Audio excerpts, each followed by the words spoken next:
Welcome to the Real Estate Espresso Podcast, your morning shot of what's new in the world of real estate investing. I'm your host, Victor Manesh. This is the weekend edition where we interview notable people from the world of real estate investing. Today's a very special show, not only because we have a great guest, but also because it represents episode 1000 of the podcast. Thank you to all the loyal listeners for listening for all the last couple of years, and I look forward to another 1,000 episodes and beyond.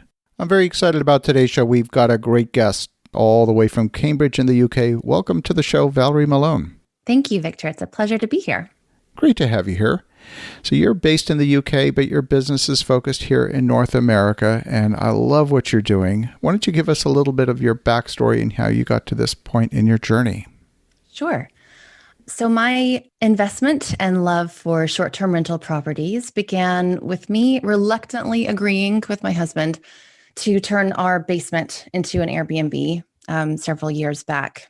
It was a wonderful experience in many ways, the people that we met, the financial flexibility that was gained. And as a designer with a design firm at the time, I started focusing my niche on finding Airbnb projects. And I did find a few projects that were really great. And then two things happened at once. Number one, I landed this fantastic Airbnb project. It was a 3-bedroom home with a great budget. Number two, my husband was offered a position at Cambridge University in England, and we ultimately did decide to leap and move our family across the pond, which is where we are now. But before we moved, this was 2 years ago, before we moved, we had several months before we had to go, and I was wrapping up all of my projects with my design firm, Quill Decor. So I went forward with that project, the Airbnb house, and I documented the entire process. So what I ended up doing was filming an e-course inside of that house and using it as a case study, essentially to teach from. So inside of this one house, I kind of walked people through in this e-course that I filmed my process. Here's what I did. Here's what was successful. Here's how I saved money. Here's where I invested in the furnishings. Here's where I went low, went high. And the reason that I did that is because I knew we were moving and I wanted to continue my business, but not necessarily have it location centric, to be able to take it online. And so that's where I exist now. My business is just here to help coach Airbnb and short-term rental hosts on design, the best design practices and processes. I develop content around this topic. And I, of course, have my e-course, which is kind of the mecca. I've poured lots of time and invested in great filming to really create this piece that is fun to go through. And at the end of, you've learned a new skill, you've learned a little bit about design, but tailored towards your short-term rental. So it's for short-term rental hosts or people who want to co-host in this business and learn a bit about the designing and staging that will elevate their property and set it apart, because of course it's an increasingly flooded market. I love that. And we see the same thing. We have a portfolio of short-term rentals ourselves. You and I spoke about it earlier. We're based in the Banff-Canmore area, which is one of the most beautiful places on earth. Apart from this year, with COVID-19, they get on average 4.5 million visitors a year to the national park. They're absolutely overrun with demand, and it's supply constrained. Now, the question is, in the low season, how do you differentiate? And we discovered, just like you, that differentiating is the key to staying full, getting more than your fair share of occupancy. And the key to that is getting those reviews that say, wow, this was the most amazing place ever. And there's one particular line that we want to see in the reviews. And in particular, that is, wow, this was the most comfortable bed ever. Yes. People will scour reviews just to see what other people say about your beds. And that's a big part of it. It's not just about the design, but it's about what the design does for the experience of the guest. And that's incorporated in what I teach as well. It's about hospitality. And I think the reason that I love this area so much is that it allows hospitality and customer service to be at the forefront of this really fun, creative process. I love that. And think about it from the end user perspective. That's really where this business lives and survives, is on differentiating on that. You think about it, you've got a hotel brand, Westin, that built an entire brand around the comfort of their beds, the Westin Heavenly Bed. They built an entire hotel brand around that. Exactly. Yeah, and if you look at platforms where hosts are kind of marketing themselves now, like Instagram, the hosts that are on there that I'm seeing that have the well-designed places and have the engaged owner, they're booked up for the rest of 2020. In the middle of a pandemic, they're booked up. So those are the places that are obviously the most successful in any time, a crisis or not. Certainly what we've seen is, of course, with the reduction in air travel, the people that are booking are local, they're within driving distance, so maybe the numbers aren't there. We're certainly seeing the demand. It's very strong. It's not the same nightly rates that we were seeing a year ago. So instead of, 600-700 a night, we're getting 250-300 a night. Still a good number. Still a very good number. And the vacancy is going to the junk in the market, which is exactly what we want. Now, there's this perception that design has to cost a lot of extra money, and I don't share that view. What's your perspective? No, I don't think that it has to cost a lot of money. And I think that it has to be practical and realistic. And part of that is knowing where to invest and spend more and where you can really scale back and go lower with your dollars. So definitely design does not have to break the bank. And I think that focusing on the practical side of where you put that money is a part of the success there. You can make a place look like $1 million without it costing $1 million. And that's key. That's part of what it is that I'm trying to teach in this space. So you can get your cutlery from Walmart. It doesn't have to be from Value Village. You want things to match.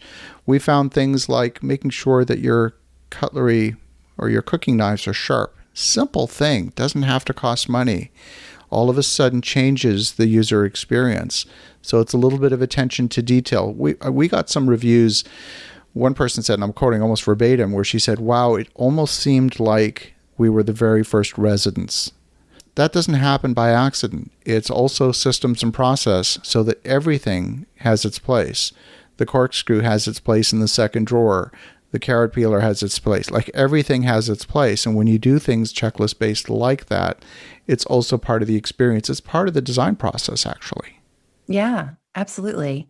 And paying attention to the details is so important. I think that there are businesses out there in this arena that have gone into this real estate investment and sweeped up extra properties. And it's very clear when somebody is just in a thing to make money without any other real motive behind it. And it's really clear the hosts you find who, yes, of course you're in it to make money, but also there are some other whys back there. Creating an experience for someone is a really exciting thing. For me, I do that through design and through paying attention to the details. And not everybody is highly detail oriented. So again, that's why the guides on my site, I have free stuff on my site. That's why that's there to help you kind of hone in on, I've thought a lot about this. I've outfitted many B&Bs successfully, and here's where you need to pay attention. And here's where you can kind of let things go a little bit. One of the things that we've done in our properties, and I'm curious to see if this is part of your design process, is we have laminated instructions. For example, in the bathroom, on the mirror, there's a branded laminated set of instructions saying, here's where the hair dryer is located. Things like that sometimes you don't even see that in a hotel room. So that little extra attention to detail just directs people on where to find things. Here's where the extra supplies are if you run out of toilet paper or things like that. Those types of things, again, part of that cohesiveness is part of the overall design process as well. Yeah. And I think, part of the reason that I was motivated to get into the Airbnb short-term rental space is that we've stayed in Airbnbs all over the world. Some great and some very far from great that had a lot of potential. And I had a lot of advice of simple things like you were saying, and directing the guest on where certain other supplies are, making them feel cared for so that they're not wondering when they have a late check-in and their flight was late, how to get into the property, how to, do certain things in the property, just making people feel taken care of, having end tables on each side of the bed, which is, I can't tell you how many times I've put my, phone on the floor and plugged it in next to a bed in a fairly nice Airbnb. So yeah, there's a lot of things you can do to really elevate the experience for the guests through design and through the other details like we were discussing. I've looked at some of your design work, and I have to say you've got some stunning ideas that really, you really do. What is it that drives that sense of style? Where's that inspiration come from? So actually, I have a style quiz on my site because I think that's one of the foundations of your design process is you have to know what style direction you're headed in. You need to have a plan up front. So I have a pared down style quiz with about 10 different style outcomes that you can take as you begin your design journey for your Airbnb so that you know which direction to go. So say your property is a cool cabin in the woods. Obviously, you're not going to go super contemporary there. You might go a little bit more traditional. You might have like a cottage chic vibe. So the style really, it depends on a lot of things. It depends on what is already going on in the home that you're working with and not changing. It depends on the location of your property. Are you near water? Are you in the woods? It depends on your ideal guest. So who do you want coming into your property? What kind of style would appeal to them most?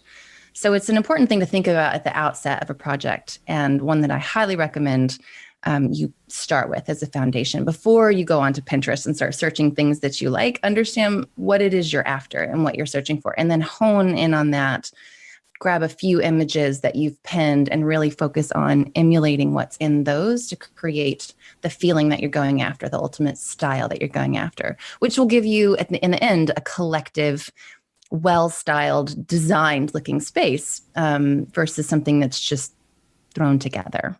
Does that make sense? Absolutely. Before you go to IKEA and buy the cheapest bookcase you can find to fill a spot. Don't just go to IKEA. That's a number one. Although I did just write a popular blog post called The IKEA That Your Short-Term Rental Property Needs, and it's by far my most popular blog post ever. So I'm not against IKEA. They've got a lot of great things that you can fold into your design.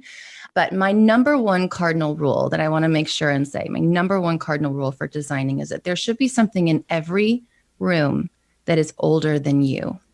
So it doesn't matter how old it is, but just the point is bring something into every room that is old and vintage and has some character and has some soul. And IKEA front to back and every inch of your space is the opposite of that. So that's not to say that you can't fold in some cool IKEA pieces here and there, because we all have budgets and this needs to be practical and realistic, but it shouldn't feel like you have IKEA, right? It should feel the opposite. Well, exactly. And sometimes, some people even know the IKEA catalog. They'll walk into a place and say, "Oh, that's the Billy bookcase." They even know the brand.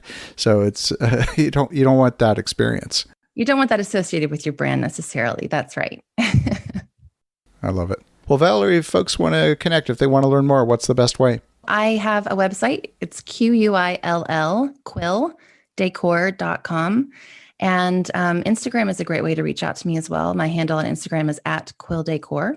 And I'm happy to answer any questions anybody has about short-term rentals or my e-course or anything else. And of course, because you are based in the UK, people shouldn't get the wrong idea. Your focus is still North American properties, North American investments, and in particular, sourcing good quality furnishings within the US, good quality fittings within the US. So sourcing is a key part of design. Exactly, which is why I focus on the US for now. Maybe I'll move over to the UK someday, but yeah, most of my sourcing right now is focused on the US because I know those brands really well. Well, Valerie, great to connect with you. And for the listeners at home, definitely reach out to Valerie at quilldecor.com, Quill decor.com. In the meantime, have an awesome rest of your weekend. Go make some great things happen, and we'll talk to you again tomorrow.